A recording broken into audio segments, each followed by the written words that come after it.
그때 굉장히 진짜 실제로 눈물을 흘리셨다고 우리 여 원장님께서 말씀하셨는데 맞나요? 네. 진짜 눈물 흘려하시네 진짜. 네. 농담으로 저는 그냥 던진 건데 진짜 그때 진짜 힘드셨나 보네요 그러면은. 네, 그때 심적으로? 공부를 하고 힘들어가지고 아이고, 잠깐만요. 안녕하세요. 저는 밴쿠버에서 헤어살롱 운영 중이고 헤어 디자이너로 일하고 있는 에릭입니다. 반갑습니다. 네, 반갑습니다. 원장님 얘기 들어보니까 네. 2013년도 생일에 제 생일 선물로 여 원장님께서 비행기 티켓을 이제 선물을 해주셔가지고 그때 밴쿠버에 네네. 처음 오셨다고 들었어요. 네네. 그때 마침 한국에 있던 살롱이 정리가 돼서 네. 여행 겸 이민에 대한 꿈이 항상 있어서 한번 와보게 됐거든요. 네. 여행을 왔는데 나름 좋더라고요. 자연도 좋고 시간도 여유 있고 그래서 한번 살아보자. 그래서 영주권을 도전하게 됐죠. 근데 미용사로 영주권 받는 게 어렵지 않나요? 그 당시에는 BCPMP라는 제도가 있었고 네. 영어 시험 없이 하는 BCPMP를 처음에 지원을 했죠. 그런데 그 당시에 BCPMP 지원자들이 너무 많이 몰렸던 시기가 있었어요. 그래서 이제 거의 절반 정도의 커트라인이 돼서 저도 커트라인에 포함이 돼서 잘렸죠. 네, 그래서 좀 힘들었던 기억이 있고 그 당시 2015년도였는데 익스프레스 엔트리가 2015년도에 새로 생겼어요. 그렇구나. 그래서 영어 점수 IELTS 5점 정도 하고 경력 점수, 네. 그 다음에 뭐 기술 점수 뭐 이런 게 나이 점수가 합산해서 이제 따지던 시절이 있었는데 그거를 도전해보자. 그래서 6개월 동안 영어 공부를 정말 열심히 했던 영어 할 줄 아시는 분들 쉬울 것 같은데 네. 쉽죠. 근데 영어를 못하는 사람들은 그게 어렵죠. 영어 그러니까요. 점수를 만들기가 IELTS 5점인데 기본적인 영어 상식이라고는 하지만 그래도 모르는 어려워요. 쉽지 어렵죠. 않아요. 여기 네. 살면서도 따기 어려운 점수가 또 맞아요. 영어 점수인데 그리고 새벽에 공부하고 또 학원 가서 또 공부하고 네. 또 끝나면 도서관 가서 공부하고 거의 뭐 입시생처럼 공부를 하신 거 네, 아닌가요? 완전 고시생이었죠. 영어 시험을 3번을 받고 네. 3번 다 점수가 다 안 됐어요. 아이고 어떡해. 그래서 마지막 시험 3번째 본 시험이 네. 그나마 다른 것들은 다 점수가 올라갔는데 스피킹이 항상 4.5더라고요. 이게 제일 어려워요. 그래서 이거 리마크라도 요청을 하고 다음 시험을 접수를 해야겠다 하고 이제 접수를 그렇게 했죠. 4번째 시험 일주일 전에 결과가 나왔다고 연락이 왔더라고요. 그래서 받아보니까 너의 점수가 올라갔다. 어이구. 그래서 이제 감격의 눈물과 함께 이게 영주권이구나 하고 이제 바로 영주권을 접수했죠. 리막 안 했으면 큰일 날 뻔했네요, 그죠? 네, 그랬죠. 다음 시험도 어떻게 될지 모르고. 그러니까요. 네. 그때 굉장히 진짜 실제로 눈물을 흘리셨다고 우리 여 원장님께서 말씀하셨는데 맞나요? 네. 진짜 눈물 흘려하시네. 공부를 하고 힘들어가지고 아이고, 잠깐만요. 아니 지금 괜찮으세요, 원장님? 네, 갑자기 눈물이 괜찮습니다. 터지셔가지고 예. 진짜 힘드셨나 보네. 옛날 생각하니까 갑자기 눈물이 막 영주권을 접수하고 3개월 만에 보통 3개월 만에? 6개월 기간이었는데 네. 3개월 만에 속성으로 빨리 받았어요. 진짜 빨리 나왔네요. 네, 운이 좋았죠. 제가 듣기로는 원장님 그 1호점 지금 제가 이제 가볼 건데 1호점 오픈하고부터 미용실이 잘 됐다라고 저는 들었어요. 캐나다에서 어떻게 보면 처음 시작하는 사업인데 한국에서는 사업을 해보셨지만 네. 그렇게 처음 시작하는 사업을 성공적으로 이렇게 할 수 있었던 무언가 노하우나 팁이 있다면. 저는 워낙 미용만 어렸을 때부터 했기 때문에 네. 뭐 기술은 뒤지지 않는다고 생각하고 제가 처음에 1호점을 오픈할 때는 네. 정말 가게가 처음에 오픈했을 때 손님이 많지 않으니까 그 매출을 올려야 되잖아요. 그래서 쉬지 않고 정말 주 7일을 6개월을 일을 한 적이 있어요. 처음에. 안 쉬고. 네, 왜냐면 그만큼 매출을 끌어올려야 된다는 목적이 있었기 때문에 손님들한테 물론 잘해주고 그렇게 해서 잘 됐던 것 같아요. 네, 안녕하세요. 네, 안녕하세요. 간단하게 자기소개 부탁드릴게요. 반갑습니다. 저는 밴쿠버에서 헤어살롱 3개를 운영 중인 대표이자 헤어스타일리스트 제니퍼입니다. 반갑습니다. 네. 대표님 여기는 어디예요? 여기는 지금 2호점이거든요. 2호점. 네, 아까 저희가 이제 매장을 3개라고 말씀드렸는데 네. 여기가 이제 2호점. 네, 1호점은 코끼틸람 센터에 위치해 하나 있고 네. 그다음에 다운타운에 3호점 또 위치해 있습니다. 이게 지금 그때 코로나 네. 딱 터질 때 근데 그 연도에 저희가 테이크오버를 했는데 네.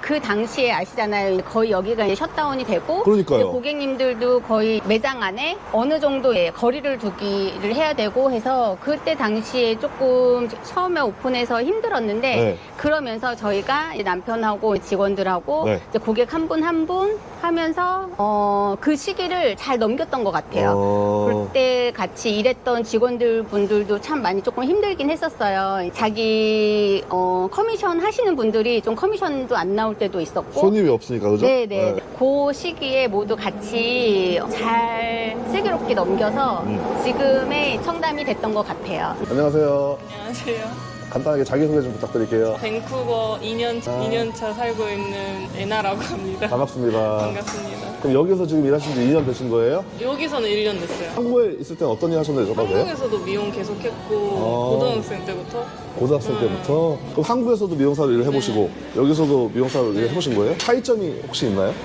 차이점 큰 차이점이 있다면? 월급? 월급이 월급도 이제, 차이 많이 나요? 네. 말씀- 구체적으로 팁? 팁이 없구나, 한국은. 한국은 팁이 없으니까 일단 근무 시간은 한국이 더 많다고 들었는데. 2시간 정도 더 긴 것 같아요. 그럼 한국 몇 시간 정도 일해요, 보통? 10시간? 하루 10시간? 네. 그래도 많이 주 줄었네요. 5일에서 주 6일 정도? 그럼 앞으로 어떻게 한국에 돌아가실 생각이신가요? 아니면 저는 흘러가는 대로 살고 있어요. 흘러가는 대로? 지금 나이가 어떻게 저 되세요? 24살. 아, 아직 어리시니까 네. 흘러가는 대로. 알겠습니다. 네. 감사합니다. 원장님, 그러면은 한국에서는 어떤 일 하셨어요? 회사에 일을 하게 됐는데 네.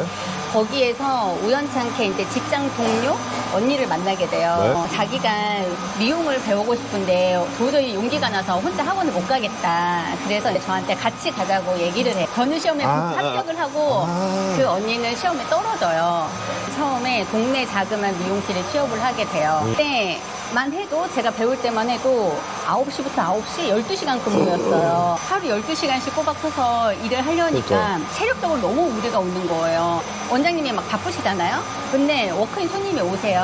그러면은 원장님이 딱 저기서 손님이 딱 오시고 단발머리 고객님이에요. 한번 해볼래? 이러시는 좀 거예요. 쉬워 보이는 손님들은 네. 해볼래? 근데 네. 제가 그때 겁이 없었어요. 네. 그래서 제가 당연하죠. 이제 딱 이런 찬스가 왔을 때 그때 제가 딱 가위를 들고서는 이제 커트를 했어요. 근데 그때 당시에 뭘 알겠어요. 근데 커트를 하다 보니까 이 단발머리라는 게 굉장히 세심한 커트거든요. 근데 머리가 자꾸 작게가 되는 아이고, 거예요. 아이고, 아이고. 이쪽을 잘라놓으면 이쪽이 또 길고 이쪽을 자르면 이쪽이 길고 어려운 그래서 거구나. 그때 당시에 저 진짜 아직도 잊혀지지 않는 게 머리가 너무 짧아진 거예요. 그래서 그분도 울고 아이고, 아이고.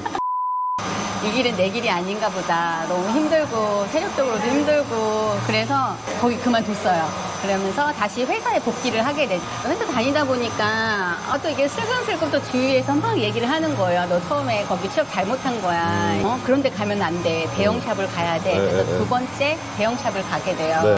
그곳에서 저희 남편을 운명적으로 만난 거예요. 저기 그렇죠. 남 저희 원장님은 남편이자 이제 사업 파트너를 이제 남편의 도움으로 스텝 생활에서 빨리 디자이너를 하게 됐죠. 이제 남편이 이제 속성으로 막 가르쳐.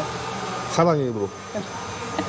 그때 저희 남편은 고향의 선배님의 네? 헤어 살롱에서 실장으로 일을 하고 있었어요. 그 선배님께서 저희 남편의 스승이신 거죠. 저희가 결혼을 하면서 그 헤어 살롱을 테이크오버 하게 돼요. 조금 다른 분들보다는 그래도 쉽게 저희가 비즈니스를 시작을 하게 됐죠. 그 1호점은 몇 년 동안 운영하신 거예요? 1호점 저희가 한 7, 8년 정도 어린 시절을 거기서 보내면서 1호점은 개인적인 사유로 정리를 하게 되면서 저희가 조금 쉬는 기간을 가져요. 네. 뭐 이제 전국 일주도 가고 네. 조금 쉬니까 또 미용하는 사람들이 그래요. 오래 못 쉬어요. 그래서 요즘에 어디가 조금 핫한 동네인가 이제 시장 조사를 또 둘이 손붙잡고 쫄래쫄래 다니죠. 그러다가 분당 신도시 쪽 딱 꽂힌 그 스팟이 있어요. 네. 그래서 저희가 거기에다가 헤어샵을 오픈을 하게 돼요. 근데 그 헤어샵도 굉장히 핫플레이스가 조금 그 동네에서 됐어요. 또 2호점을 계획을 하게 되죠. 그래서 2호점은 그 분당 쪽에 2호점 오픈을 하게 됐는데 하다가 제 친한 동생이 개인 치킨 프랜차이즈를 갑자기 또 하게 돼요. 네. 근데 얘가 너무 잘하는 거예요. 그래서 이거 나도 한번 해보면 잘할 수 있겠다 싶은 거예요. 그래서 제가 그 헤어살롱을 갑자기 치킨집으로 바꿔요. 그랬는데 그 치킨집이 대박이 난 거예요. 그때 당시에 주말에 매출이 한 700만 원 이상씩 했어요. 그 배달도 없이. 이렇게 카운터에 이렇게 있으면은 픽업 치킨이 막 여기서부터 저기까지 막 줄이 이렇게 막 쫙 섰었어요. 그러니까 동네다 보니까 네. 그러니까 엄마들 모임 있잖아요. 50명 이상도 단체석도 되는 그런 치킨집이었고 또 룸도 있었고 그러다 보니까 어떻게 돼요? 동네에 사랑방이 되는 거예요. 그러니까 엄마들 점심에 와서 있다가 애들 학교 끝날 때까지 있다가 학교 끝나면 또 이제 아빠가 와서 또 거기서 치킨 먹고 치킨이랑 맥주 먹고. 네. 와, 그래가지고 맥주. 그 치킨집 한 3년 했어요. 원장님, 아시겠지만, K-웨이브, K-팝, 뭐 K-팝, 뭐 K-뷰티. K-푸드, K-뷰티, 이런 게 지금 전 세계적으로 열풍이잖아요. 네네네네. 캐나다는 어떤가요? 저 올 때만 해도 그게 그렇게까지 열풍이었다고는 네. 조금 실감하기 어려웠는데 네? K-푸드, K-뷰티 해서 한국에서 이렇게 들어오는 거에 대해서 굉장히 반응이 좋아요. 좋아요? 그래서 제품도 그렇고 어떤 때 이렇게 지나가다가 외국 살롱인데 그런 그 사인을 본 적이 있어요. 코리안 헤어 스타일리스트 구한다. 오. 아예 딱 명시돼 있었어요. 외국 미용실인데? 네네네. 그만큼 한국 미용사들을 찾는 거예요. 로컬 살롱에서. 자꾸 인스타나 페이스북에 노출이 되다 노출이 보니까 되고. 이제 외국 사람들도 이거 뭐야? 너네 이거 신기하고. 할 수 있어? 뭐 하다 보니까 그거를 오랜 동안 저희가 저 테크닉을 배우려면 노하우가 있어야 되잖아요. 근데 외국 애들은 모질도 모르고 그다음에 이 약에 어떻게 작용돼서 컬이 나오는지 이 원리를 모른단 말이에요. 그렇기 때문에 한국 헤어 스타일리스트를 구하는 거예요. 보면은 한국 헤어 스타일리스트는 굉장히 이제 옛날부터 우리가 손재주가 많다고 얘기를 해요. 그 손재주도 많고 그 다음에 손이 섬세해요. 그 다음에 굉장히 조금 똑똑해요. 한국 미용사들. K-뷰티, K-웨이브 이쪽에 네. 지금 굉장히 이 산업 발전이 앞으로도 좀 계속 잘 될 것 같고 그다음에 그거를 이제 무기로 해서 저희가 이쪽에서 비즈니스를 하면 좀 더 다른 로컬 살롱하고의 경쟁력이 좀 있지 않을까 싶어요. 외국 손님들이 꽤 있나요? 여기 2호점 같은 경우는 네. 다른 매장과 틀리게 네. 외국 고객님 비율이 조금 낮아요. 60, 40? 아, 여기는 워낙 또 코리안 타운이니까 그런가 그렇죠. 보다. 여기 이제 말하자면은 코리아 타운 센터죠. 그러니까. 근데 다른 1호점과 3호점 같은 경우는 네. 외국인 비율이 거의 70% 이상? 아, 진짜요? 네네네. 미용실 비즈니스는 성수기, 비수기가 따로 있나요? 티업계가 다 마찬가지겠지만 네. 조금 경기를 많이 타요. 아. 조금 불경기다 싶으면은 텀이 뭐 4주에 한 번 할 거 6주에 한 번 하고. 맞네요. 저도 그런 것 같아요. 네, 비즈니스를 조금 오랜 동안 네. 했어요. 네. 그래서 제가 이렇게 수치 내는 걸 되게 좋아해요. 아, 통계 내시는 거 통계 내는 좋아하는구나. 거 좋아하는데 그때부터 여태까지 미용을 하면서 네. 1년 통계 있고 뭐 월 통계 있고 네. 주 통계 있고 이런 식으로 통계가 있단 말이에요. 네. 근데 제가 좀 편안하게 여태까지 비즈니스를 할 수 있다는 거는 네. 그 통계가 거짓말을 안 해요. 그래서 오늘 조금 슬로우해도 오늘 조금 매장이 슬로우하고 고객님이 없어도 또 이게 어느 순간 또 그게 다 회복이 돼요. 리커버리가 어느 순간 되는데 맞아요. 그거를 비즈니스 하면서 조급해 하지 말고 견뎌야 돼요. 근데 이 오너가 이 마음을 조급하게 여기잖아요. 네. 그걸 누가 제일 먼저 알겠어요? 직원들이 알죠. 직원들이 네, 알죠. 그러면 직원들이 굉장히 불안해요. 아, 내가 여기서 지금 계속 일을 해야 되나 아니면 이렇게 장사가 안 되는데 또 다른 데 가야 되나. 근데 이 비즈니스뿐만 아니고 그때는 다른 비즈니스도 힘들단 말이에요. 맞아요. 그 시기를 다 같이 잘 견뎌야 되는데 저 같은 경우는 어떻게 네. 하냐면 네. 슬로우 하면 우선 매장이 없어요. 네. 아, 안 가세요, 매장에? 매장 안 가요. 네.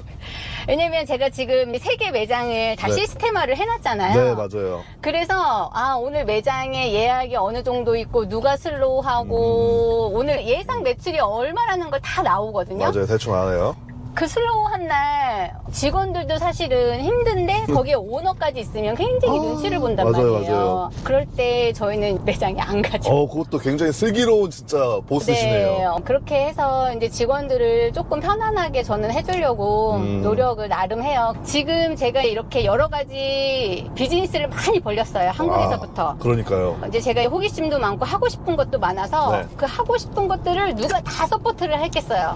우리 남편분이 하신 거죠? 네. 네. 지금은 뭐 헤어 쪽을 하고 있지만 20대 초반에 저는 그때 처음에 메이크업, 그 다음에 네. 네일 배우고 발 마사지, 네. 뭐 헤나, 오, 와. 헤나 자격증 뭐 이렇게 여러 두루두루 배울 수 있는 그때 할 수 있는 것들을 뷰티 업계 쪽으로는 많이 했었죠. 우연한 계기에 또 옷가게도 해보게 돼봤어요. 네. 옷가게도 또 재미나게 몇 년 해보고 그것도 굉장히 또 수입적으로 굉장히 좋았어요. 와, 그러니까 사업성이 있으시네요, 우리 원장님이. 또 적정한 시기에 적정한 가격으로 이제 잘 정리를 했고 해보고 싶고 하려고 했던 것들을 거의 다 해봤던 것 같고 네. 그 부분에 대해서도 굉장히 마무리 또한 처음 시작도 중요하지만 마무리 동안 잘 했던 것 같아요. 선생님 안녕하세요.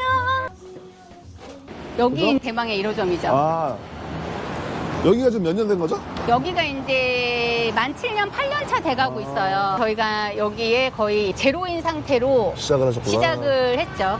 그래서 아까 뭐 저희 남편이 뭐 잠깐 얘기했지만 네. 오픈 당시에 저희가 한 6개월 동안 주 7일을 쉬지 않고 일을 해서 그 베이스를 여기서 잘 만든 것 같아요. 이렇게 매장을 계속 확장을 하시는 이유가 있어요? 또 이걸 계획하고 준비하고 또 그 과정들이 저한테 굉장히 에너지를 만들어줘요. 그런 과정들이. 비슷한 예로 여행을 좋아하는 게 네. 여행이 사실은 갔다 오면 뭐 없어요. 맞아요. 허무해요. 갔다 오면 뭐 없는데 여행 가기 전에 그 티켓 끊을 때부터 맞아요. 가기 전까지의 그걸로 여행의 한 70%라고 저는 생각을 해요. 근데 비즈니스도 저한테 마찬가지인 것 그런 같아요. 느낌이구나. 네, 그래서 비즈니스도 제가 이거를 계획하고 준비하고 이거에 또 열정을 쏟고 이거를 딱 완성을 해놨을 때 이 저의 그 성취감? 성취감. 네, 거기에 플러스 이게 더 잘 되면 더 좋은 거겠죠. 우리 원장님이 생각하는 성공이란? 아, 내가 지금 이 자리에 있는 게 성공인가?